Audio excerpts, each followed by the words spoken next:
A continuación vamos a dar paso a la cuarta y última ponencia de este panel, que se titula Preparar para el reconocimiento de la diversidad cultural en educación a docentes en formación inicial.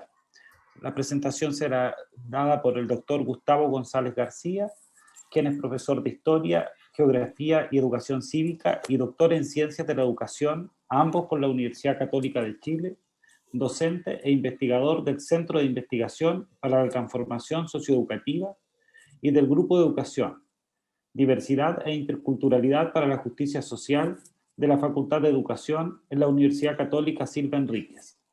Es investigador asociado al Centro de Investigación en Educación para la Justicia Social, sus líneas en la línea de formación inicial y continua docente para la justicia social.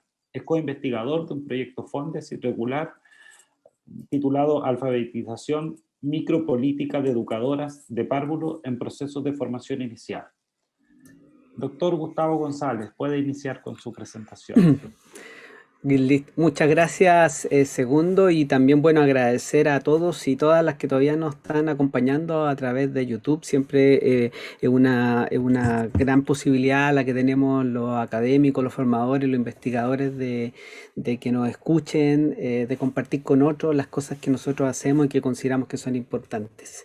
Bueno, como decía Segundo, el tema lo he titulado de la presentación para el segundo simposio del CELEI, preparar para el reconocimiento de la diversidad cultural en educación a docentes en formación inicial. Y básicamente lo que voy a hacer es tratar de hacer primero una reflexión de cómo debiéramos entender la preparación de futuros profesores desde la perspectiva de la justicia social, como tiene que ver con la mesa panel que hoy día nos reúne, en consideración de la diversidad cultural en un contexto de interculturalidad, y hacer esa reflexión desde los antecedentes, desde los enfoques teóricos, pero también contándoles y mostrándoles cómo trato de implementar también todos estos enfoques teóricos en mi propia práctica de formador de profesores,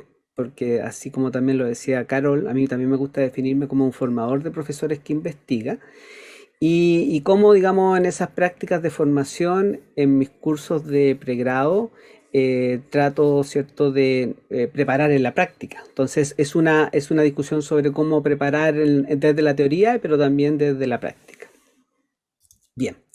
Lo primero que quisiera partir señalando como marco, como antecedente, a propósito también de nuestro grupo de formación inicial docente para la justicia social, es que actualmente se discuten nuevas maneras de entender la justicia social, en donde lo que podríamos decir que lo central de estas nuevas maneras de entender la justicia social tienen que ver con identificar la perspectiva cultural, identificar que las reivindicaciones y necesidades de justicia de las personas tienen que ver en primer lugar con sus propias identidades, con sus propios proyectos de vida, experiencias de vida, y cómo esas experiencias y proyectos de vida pueden autorrealizarse, y cómo la sociedad requiere reconocer esa experiencia y esos proyectos de vida. Entonces,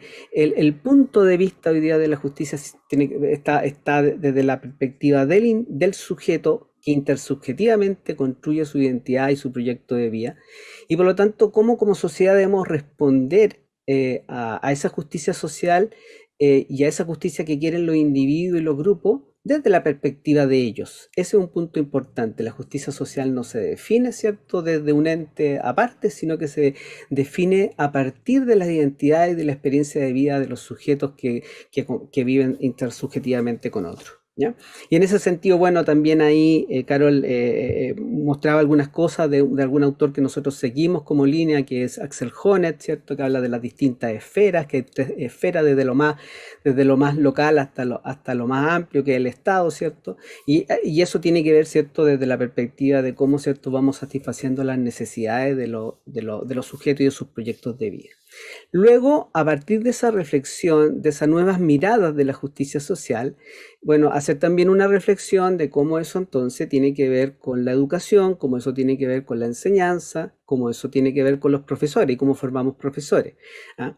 Y ahí hay, yo diría, dos ámbitos en el que quisiera yo resaltar para la presentación de hoy día, que es, bueno, cómo educamos para el reconocimiento cultural de la identidad de las personas en un contexto de diversidad cultural. Diversidad cultural por muchos factores, ¿cierto? La clase social sigue siendo un factor de diversidad, pero también está, ¿cierto? Hoy día la diversidad que tiene que ver con la etnia, con los pueblos originarios, que tiene que ver con la diversidad sexual, que tiene que ver con las diversidades de nacionalidades, los estudiantes de otros países que llegan al sistema escolar de otros países, ¿cierto? Latinoamericanos, etcétera. ¿Cómo, cómo entendemos la educación, la justicia social, ¿cierto? En este contexto de diversidad e interculturalidad. Y ahí señalar dos elementos. No me voy a referir al primero, que tiene que ver con el currículum, pero que a mi juicio es central, ¿cierto? Porque los currículos nacionales tienen una propuesta de transmisión cultural de saberes, ¿ah? Pero el punto es hasta qué punto esa transmisión cultural de saberes de los currículos nacionales que son siempre homogéneos, puedan responder a las necesidades, ¿cierto?, de saberes y de conocimientos que hoy día estamos enseñando en contextos diversos, ¿ah? En contextos locales, en que son muy diferentes unos a otros, ¿cierto? Entonces ahí hay una tensión entre la homogeneidad, ¿cierto? Y la hegemonía de un currículum nacional estandarizado homogéneo, ¿cierto? Frente a la necesidad, ¿cierto?, de un currículum adaptado y ajustado a las distintas territorios y localidades.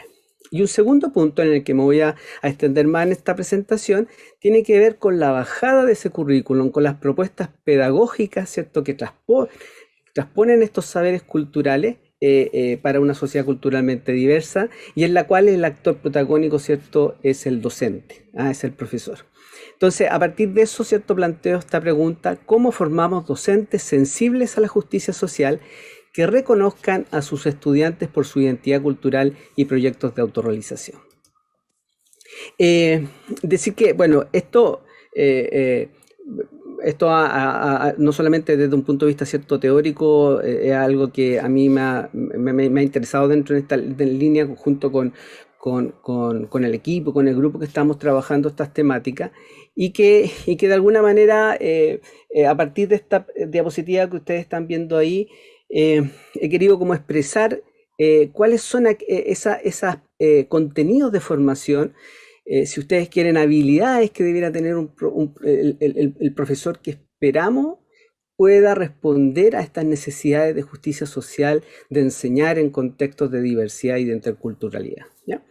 Y básicamente esto estamos hablando de un profesor que participa de las actividades sociales de la comunidad, que captura, que indaga, que sistematiza saberes y conocimientos. ¿Ah? Tenemos que conocer al otro, ¿cierto?, para responder a sus necesidades de justicia, y a partir de la enseñanza, desde luego que tenemos que incorporar esos saberes. Un profesor que se involucra con las estudiantes en actividades prácticas culturalmente significativas, un profesor que articula los conocimientos culturales con los saberes del currículum escolar, ¿cierto?, hace ese diálogo constructivo y crítico, un profesor que invita, incorpora a los miembros de las comunidades en las decisiones y prácticas curriculares pedagógicas. Hoy día más que nunca el tema de la justicia en Chile y en muchas partes tiende a cuestionar y a atender esto de que otros élites, son los que están definiendo, y esto también tiene que de alguna manera darnos una información en lo que tenemos que hacer en la formación de los profesores. Entonces aquí en esta habilidad, ¿cierto?, en este contenido de formación, lo que propongo, ¿cierto?, es que los profesores deben incorporar en los diseños pedagógicos a los miembros de la comunidad. Los saberes son de los territorios, son de las comunidades, y por lo tanto tenemos que también perder como profesores ese estatus que nos pone a veces por sobre, como que nosotros somos los que definimos esos saberes culturales que se deben a enseñar y aprender, ¿ya? Y un profesor sensible también a las desigualdades y catalizador de procesos transformativos en la comunidad. Bueno, a partir de este antecedente teórico, comentarles que básicamente lo que vengo yo realizando es tratar de, de dos asignaturas que yo realizo en la Universidad Católica Silva Enrique desde hace años, pero este proyecto empezó en el año 2007, a través de dos asignaturas, tratar de formar a nuestros futuros profesores en estas habilidades, en estos contenidos de formación que mencionaba en la diapositiva anterior. Y básicamente la experiencia de formación implica en que vamos con nuestros estudiantes a un sector en Santiago de Chile, en la comuna de Puente Alto, que se llama Bajos de Mena, que es el rostro más palpable del modelo de exclusión económica que ha habido en Chile en estos últimos 30 años.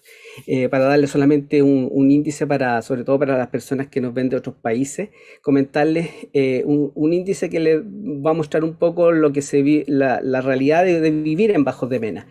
La densidad habitacional en Bajos de Mena, en Puente Alto, en Chile, es de 46.600 habitantes por kilómetros cuadrados, ¿ya? La densidad habitacional de otra comuna en Santiago de Chile, en el mismo Santiago, Ñuñoa, que es de una comuna, podríamos decir, de clase media, es de 9.618 habitantes por kilómetros cuadrados, versus los 46.600 de Bajos de Mena. ¿Sí? Otro indicador, la comuna quizá la más rica de Santiago, o una de las más ricas, la comuna de Vitacura, la densidad de 3.017 habitantes por kilómetro cuadrado versus los 46.600 de Bajos de Mena. Esa es un poco la realidad, ¿cierto?, que se vive, y ahí hemos estado trabajando con escuelas. Ahí hay fotos de las páginas web de las escuelas que son públicas. Hemos estado trabajando con escuelas en donde vamos con los estudiantes a hacer entrevistas en profundidad, tanto a padres, a apoderados, a familias, pero también a organismos locales, sociales y comunitarios de Bajos de Mena. ¿Cuál es el objetivo de esto? El objetivo es que a partir de esa entrevista capturemos lo que se llama, y acá está la perspectiva con la cual nosotros trabajamos, los fondos de conocimiento. ¿Ya? ¿Qué son los fondos de conocimiento? Básicamente los fondos de conocimiento son los conocimientos, las estrategias que históricamente desarrollan las comunidades para su funcionamiento y para su bienestar. ¿Ah? Aquellas cosas, ¿cierto?, que ellos hacen, ¿cierto?, para, sobre todo en estos contextos de mucha adversidad, enfrentar a la vida. ¿Ya? Entonces, vamos con los estudiantes a tratar de capturar esos fondos de conocimiento. Básicamente, este enfoque tiene varios principios, digamos, orientadores. En primer lugar, cierto que las comunidades de contexto de pobreza o minorías culturales poseen recursos, poseen activos, no deben concebirse desde el déficit. Desde luego que hay temas de desigualdad estructural y eso no es ajeno al análisis que hacemos con los estudiantes. Pero por otra parte también es importante considerar que ahí hay personas que frente a la adversidad tienen redes de funcionamiento, o maneras de actuar, conocimientos culturales que son valiosos y que les permiten a ellos desenvolverse en esos contextos. En segundo lugar, que los estudiantes tienen una vida rica en experiencias sociales y aprendizajes fuera de la escuela, en los hogares y en la comunidad, que deben ser recogidas por la escuela. ¿Ya? En tercer lugar, que la enseñanza debe ajustar el currículum con los conocimientos culturales de la comunidad y el territorio. Y en cuarto lugar, que estos conocimientos culturales deben problematizarse en términos de desigualdad, pero también en términos de posibilidades de transformación. ¿Ya? Básicamente eso es lo que está en el enfoque. Entonces el enfoque está detrás de lo que esperamos, ¿cierto?, lograr en términos de contenidos de formación con los estudiantes. Estos contenidos de formación parten primero con temas de justicia social, de aprendizaje sociocultural, de manera teórica en las aulas de la universidad, pero después de todo de este trabajo, en donde autores como Paulo Freire, desde luego, que tiene toda una historia y una trayectoria en este tipo de trabajo, pero también de los fondos de conocimiento, de Vygotsky, como alguien que interpreta el aprendizaje desde una perspectiva sociocultural, están dentro de las lecturas que los estudiantes toman, y luego, ¿cierto?, trabajamos una entrevista una entrevista que hemos ido trabajando y formulando y mejorando con los estudiantes, y vamos entonces a la comunidad. Y vamos los estudiantes van a los hogares de los apoderados, van a donde están las juntas de vecinos, los consultorios, hacen todo un trabajo etnográfico que va básicamente una semana, ¿cierto? Donde están haciendo este trabajo de captura de los fondos de conocimientos que van encontrando. Bueno, ahí me adelantaba un poco con lo que estaba diciendo, básicamente lo que está ahí, ¿cierto? En esta diapositiva. Primero los preparamos, luego están las visitas, luego está la aplicación de la entrevista a apoderados y organismos locales. Luego analizamos esa información con los estudiantes y ellos construyen textos narrativos. ¿Ah?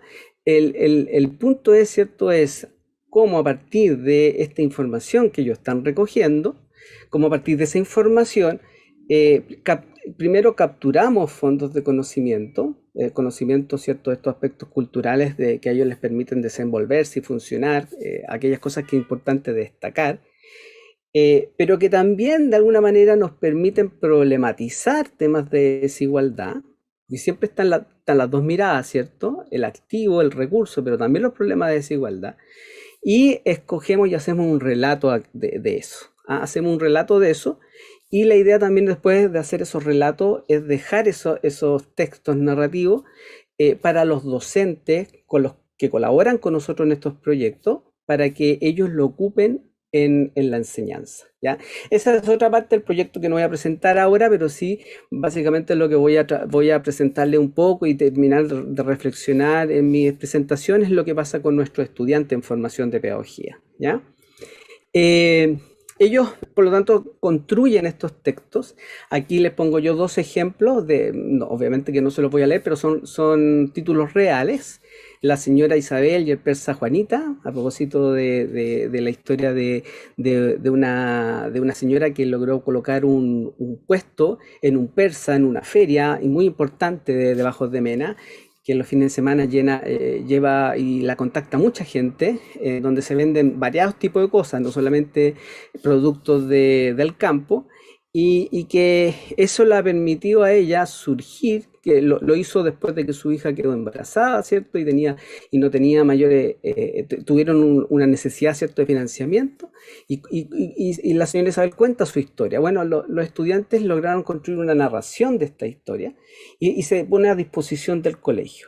¿Qué se espera de los profesores, cierto? Es que de alguna manera trabajen con la historia de la señora Isabel, que un día inviten a la señora Isabel, que hagan clases de lenguaje, de matemáticas, de educación física, ¿cierto? A propósito de la historia que aparece ahí. Lo mismo, ¿cierto?, con otra historia que hicimos, ¿cierto?, que se llama Don Rodrigo, de oficio recolector de basura, y es un señor que vive en Bajos de Mena, que cuenta toda su historia como recolector de basura en los camiones de basura. Las cosas que le pasan, las cosas cómo se relaciona con sus compañeros de trabajo, las dificultades que tienen, y ahí hay temas de crítica, ¿cierto?, social, en términos del poco respeto y valorización que se tiene sobre estas historias. ¿Cuál es la idea de esto, cierto? Es que por una parte los profesores puedan utilizarlo en la enseñanza, en la escuela, pero por otra parte también que los estudiantes y los futuros profesores valoren, entienden cómo podemos hacer justicia social, cómo podemos hacer una enseñanza basada en el reconocimiento cultural, con información que rescatemos, recojamos y desde las mismas comunidades en los territorios de manera local, ¿ya? Ellos van también tomando conciencia de esto. Muchos se resisten a ir a hacer esta entrevista Bajos de Mena. Algunos dicen, yo no voy allá porque me pueden asaltar, etc. Y al final de la experiencia terminan agradeciendo, ¿cierto? Porque la posibilidad que les dimos dentro del curso de hacer esta entrevista, de conociendo a estas personas, de conociendo a los pobladores, a las pobladoras de este lugar. Quisiera solamente también traer las voces de mis estudiantes de alguna manera en esto, ¿cierto? hay un estudiante que en el informe final yo siempre les digo una última pregunta para ver, todas las otras preguntas también están dirigidas y todo el informe que entregan para ver si los contenidos de formación fueron aprendidos o no, pero hay una última pregunta que es para que ellos nos den su parecer, ¿cierto?, de esta experiencia. Entonces, un estudiante, un grupo de estudiantes nos dice, creemos que quizás un día y una hora en este sector nos dará una vista clara de la realidad en que viven. Pero la señora Karen cambió radicalmente y rompió con los prejuicios de una manera increíble, compartiendo su perspectiva de vida y de alguna manera compartiendo su filosofía de vida. ¿Ah? Otro grupo dice, la investigación de fondos de conocimiento no solo se articuló de forma positiva, sino que proporcionó un mayor entendimiento frente a cuestiones que en la sala de clases no se evidencian tan fácilmente. Insertarse en contextos en donde la pobreza y la vulnerabilidad priman permite al docente poder involucrarse de una forma más cercana con el estudiante y dirigir el aprendizaje no solo a cuestiones académicas. Comprender a ciencia cierta la realidad de nuestros estudiantes se presenta como una necesidad básica para el docente y así poder construir un aprendizaje significativo en sus vidas y que por tanto mantenga un nexo vital con sus propias visiones del mundo y sus experiencias de vida, involucrando a todo el conjunto que participa en el proceso. Eso son las voces de ella, un poco reflejar lo que ellos también les implica en lo emocional, en lo vivencial, ¿cierto? Participar de esta actividad y que de alguna manera también muestran que los contenidos de formación que tratamos de hacer a partir de estas experiencias se van logrando. ¿Ya? Para finalizar, en términos de análisis y discusiones, ¿cierto? Un poco de lo que les he presentado, decirles que la experiencia formativa basada en los fondos de conocimiento con estudiantes de pedagogía está orientada a preparar docentes no con sensibilidad para la justicia social, centrándose en algunos contenidos de formación más que en otros, ¿ya? ¿Por qué digo más que en otros? Porque efectivamente son alumnos, no son cursos de didáctica, ¿no? Ellos no trabajan ya una planificación de una clase, porque los cursos donde trabajamos esto es un curso de primer año que se llama Transformaciones Socioeducativas Socioculturales del Espacio Educativo. Entonces ellos están recién incorporando ideas, ¿cierto?, sobre lo que debiera ser la formación desde el punto de vista del fenómeno sociocultural. Y otro es el curso de investigación educativa, ¿cierto?, en donde la idea acá es mostrarles a ellos cómo metodológicamente tienen que capturar los saberes y los conocimientos dentro del territorio. Entonces, en ese sentido, las habilidades que un poco tratamos en esta experiencia tienen que ver con generar conciencia y sensibilidad por la justicia social de reconocimiento, ¿ya? Ver al estudiante no como un alumno, ver al estudiante, ¿cierto?, como una persona que se desarrolla en un espacio y en un territorio cultural, ¿cierto? Y dar cuenta, ¿cierto?, de que eso es importante al momento en que debemos planificar y diseñar nuestras clases. En segundo lugar, la capacidad indagativa para el reconocimiento cultural en el territorio y en la comunidad. O sea, los fondos no se capturan simplemente entrevistando a un apoderado, ¿cierto? Se capturan con un poco más, ¿cierto?, de técnicas y de conocimiento de técnicas metodológicas, particularmente cualitativas, etnográficas, ¿cierto? Y la idea también es formarlo en esas habilidades metodológicas. Y en tercer lugar, orientaciones para vincular los saberes culturales que ellos capturan con las propuestas pedagógicas y de aprendizaje. ¿Ya? Y digo acá orientaciones porque, como les digo, no tratan derechamente, ¿cierto? No terminan planificando una clase, pero sí cuestionando, estableciendo un diálogo entre esos conocimientos culturales que ellos recogen en la historia con unidades del currículum, ¿cierto? Y con cuestionamiento y un diálogo crítico con el currículum nacional. Hasta ahí llegan, digamos, con la experiencia de formación. Bueno, y eso sería, segundo, mi presentación. Bien.